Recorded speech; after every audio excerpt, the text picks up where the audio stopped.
Allez, Yorgos, on se dépêche. Oh, laisse tomber, papa, j'ai tellement sommeil. Eh bien, dans ce cas, il faudrait te coucher plus tôt.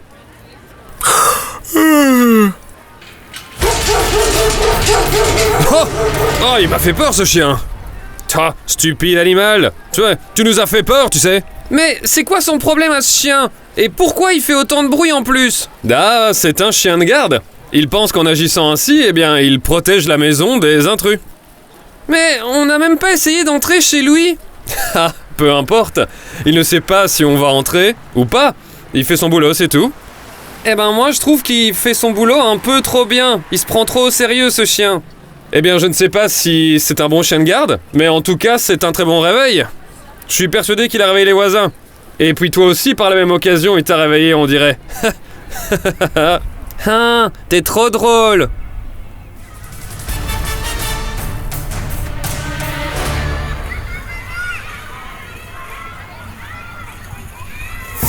Oh, t'as insulté mon équipe de foot? Tu vas le regretter, ouais. T'es comme eux, une vraie mauviette. Parce que tu penses que j'ai peur de toi, juste parce que tu frappes par derrière, comme les traîtres de ton équipe. En plus, vous achetez les arbitres. Allez, ramène-toi, viens prendre ta raclée. Hey! Stop! Arrêtez ça! Qu'est-ce qu'il se passe ici? Je ne peux pas y croire. Vous êtes en secondaire et vous vous battez comme des petits-enfants. Hey, il a commencé, madame. Menteur! Tu m'as insulté en premier! S'il vous plaît, arrêtez. Bon, dis-moi, comment t'a-t-il insulté?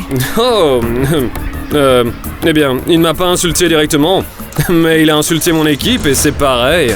Et comment t'a-t-il insulté? Ouais, et ben lui aussi il a insulté mon équipe!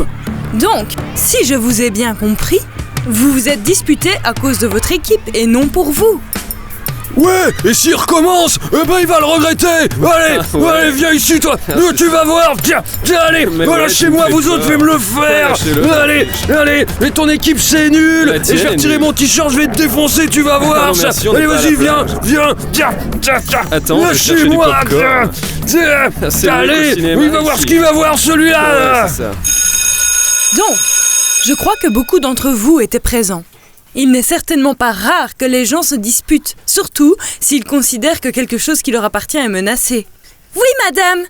Mais que se passe-t-il quand les deux estiment que ce quelque chose est vraiment précieux? Puisque c'est un cours de religion, allons voir ce que Jésus dit au sujet des querelles. Veuillez ouvrir la Bible à Matthieu, chapitre 5, verset 38. Vous avez appris qu'il a été dit « œil pour œil et dent pour dent ». Et moi, je vous dis de ne pas résister aux méchants. Au contraire, si quelqu'un te gifle sur la joue droite, tends-lui l'autre aussi. Pardon, madame, mais si je comprends bien, ce que Jésus dit, c'est qu'en gros, il faut laisser les autres tirer profit de nous. C'est bien ça? Mais si j'agis comme ça, tout le monde va se moquer de moi. Ok, toutes nos opinions sont différentes. Que pensez-vous de jouer à un jeu?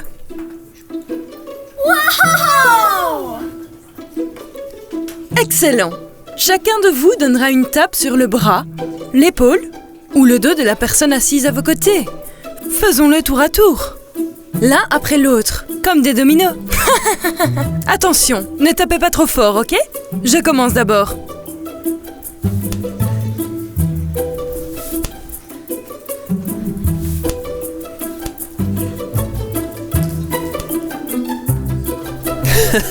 Allez, Yorgos, cogne!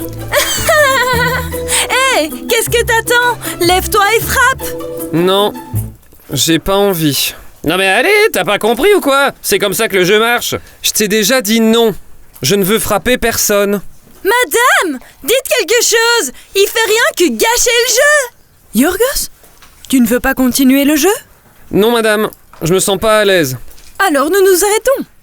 Vous voyez, c'est ainsi que se joue le jeu. Nous devons tous frapper celui qui est assis à côté de nous. Si quelqu'un s'arrête, le jeu s'arrête aussi. Tu vois ce que t'as fait? D'autre part, ce que Yorgos a fait en choisissant de ne frapper personne, c'est de sauver beaucoup d'entre vous d'être frappés par les autres. Yorgos a brisé la chaîne de la violence lorsqu'elle l'a atteint. Réfléchissons. Est-il le trouble fait? Ou doit-on le remercier? Peut-être que la moitié de la classe lui doit une faveur parce qu'en fait il a empêché qu'ils soient tous frappés. Peut-être que la violence et le mal sont un peu comme une pandémie. Elles se transmettent d'une personne à une autre. Vous voulez dire que ce que Jésus suggère, c'est la solution à nos querelles en fait? Et pour la pandémie? La quarantaine a toujours été une solution pour empêcher la propagation de la maladie. La violence et le mal ne sont-ils pas aussi des maladies? Dis-moi, tu penses vraiment que tu peux faire ce que Jésus a suggéré? Ben quoi exactement? Tu sais, de tendre l'autre joue? J'en sais rien. C'est vraiment difficile en fait. J'ai l'impression que la plupart du temps on réagit avec la loi du talion. C'est œil pour œil et dent pour dent. Oui, c'est ce que je pense également. Mais si tu y réfléchis, ce que le Christ suggère, c'est probablement la chose la plus intelligente à faire. Qui voudrait vivre dans un monde rempli de personnes aveugles et sans dents? T'as raison. Je voudrais pas d'un monde comme ça.